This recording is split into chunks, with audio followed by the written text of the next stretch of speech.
Graça e paz? Tudo bem com você?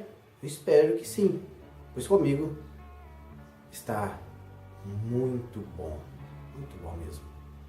Pela graça e misericórdia do Senhor, mais um dia e mais uma meditação. Hoje eu quero meditar com vocês Lucas, capítulo 14, a partir do verso 28. O construtor da torre e o rei guerreiro são duas pequenas parábolas ditas por Jesus. Diz assim a partir do versículo 28 do capítulo 14 do Evangelho segundo escreveu Lucas. Qual de vocês, se quiser construir uma torre, primeiro não se assenta e calcula o preço, para ver se tem dinheiro suficiente para completá-la? Pois, se lançar alicerce e não for capaz de terminá-la, todos os que a virem rirão dele, dizendo: este homem começou a construir e não foi capaz de terminar. Ou, qual é o rei que, pretendendo sair à guerra contra outro rei, primeiro não se assenta e pensa se com 10.000 é capaz de enfrentar aquele que vem contra ele com 20.000? Se não for capaz, enviará uma delegação, enquanto o outro ainda está longe, e pedirá um acordo de paz. Da mesma forma, qualquer de vocês que não renunciar a tudo o que possui, não pode ser meu discípulo. Duas parábolas de Jesus: o construtor da torre e o rei guerreiro. Essas duas parábolas, elas foram ditas quando Jesus estava falando para uma multidão. Essa multidão estava acompanhando Jesus. Ele estava caminhando e essa multidão o seguindo.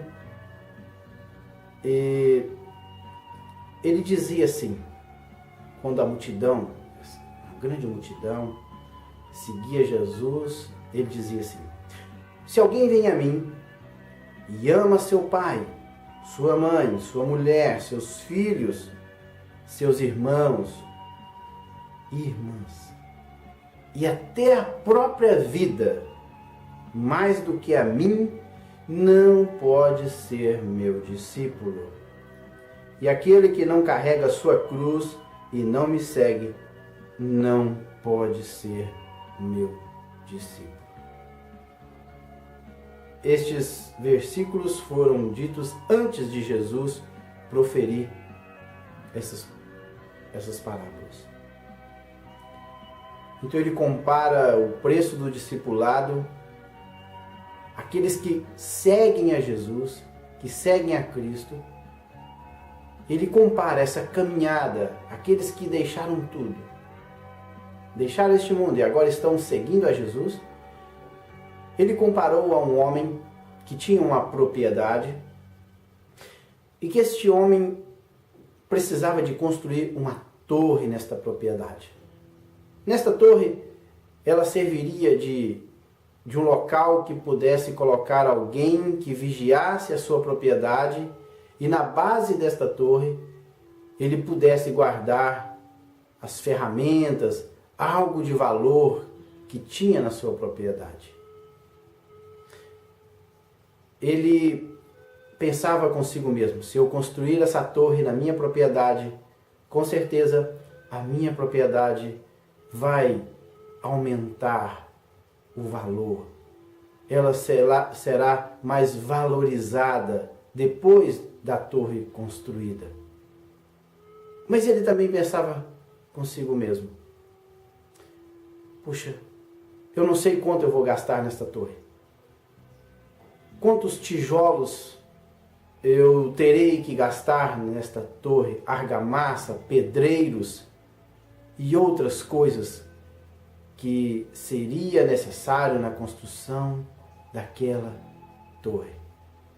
Antes dele começar esse empreendimento, aquele homem, ele assenta e pega papel, caneta ou algo naquela época que ele pudesse escrever, um objeto que ele pudesse escrever.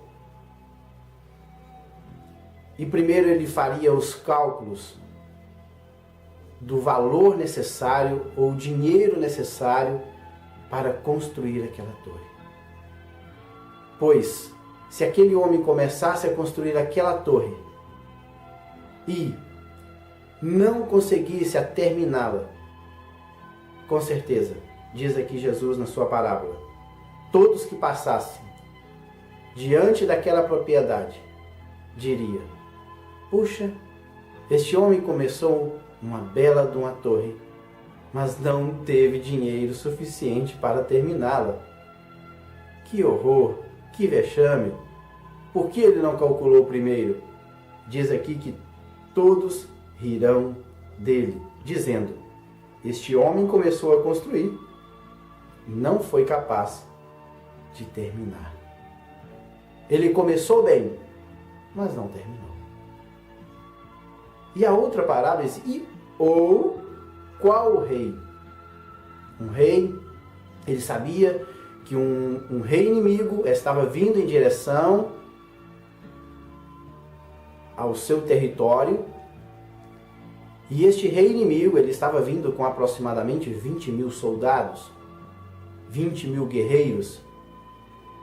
E esse rei inimigo estava distante ainda, mas ele ficou sabendo que esse rei inimigo estava vindo com 10.000 soldados. O que ele faz? Ele assenta, com certeza ele chama um dos seus generais, capitães, ali que comandava o seu pequeno exército de 10.000, diz aqui que tinha um exército de 10.000, e ele, conversando com os seus generais e capitães do exército, ele pergunta: será que com 10.000 nós vamos vencer o inimigo que está vindo em nossa direção? Teremos nós logística necessária para conseguir conquistar ou derrotar o inimigo? Se não pudesse, com certeza, ele enviaria delegados e faria um acordo de paz com o rei inimigo e, com certeza, tornaria-se o seu escravo. Mas o que isso tem a ver com a nossa vida com Cristo, a nossa caminhada com Cristo? Pois essas pessoas aqui no versículo 25, eles estavam caminhando com Jesus. É porque Jesus disse que aquele que toma a sua cruz, aquele que toma a decisão de seguir a Cristo, ele não pode ficar parado no meio do caminho. Ele tem que começar e ir até o final. Não adianta começar bem e terminar mal. Não que Jesus queira desestimular aqueles que queiram vir para o cristianismo. Não, não é isso. O que Jesus está dizendo é que a pessoa, de tomar a decisão de ser um cristão, ele tem que pensar muito bem em seguir esta caminhada até o final da sua vida. Porque a nossa recompensa, ela será dada no final da nossa caminhada, ou no término da torre, ou quando vencermos o inimigo. Com certeza, a propriedade deste homem seria valorizada após o término da torre. E também esse rei seria louvado após vencer o inimigo com 10.000, através da sua estratégia, da sua logística de guerra. Assim também somos nós na nossa caminhada com Cristo. Quando tomamos a decisão em seguir a Cristo, temos que ir até o final, custe o que custar. Jesus disse: se alguém vem a mim e ama o seu pai, sua mãe, sua mulher, seus filhos, seus irmãos e irmãs, e até a própria vida, mais do que a mim, não pode ser meu discípulo. Não que tenhamos que deixar de amar os nossos pais, nossas esposas, nossos filhos, nossos irmãos e irmãs, não. Mas que agora, Jesus Cristo, Ele tem que ser prioridade em nossas vidas. Primeiro nós temos que amá-lo mais do que tudo, até mesmo do que a nossa própria vida. Quando fazemos assim, com certeza, o dia que nós passarmos para a eternidade, lá no final, quando estivermos na eternidade com Cristo, nós receberemos o nosso galardão. Que Deus em Cristo vos abençoe, em nome de Jesus. Amém.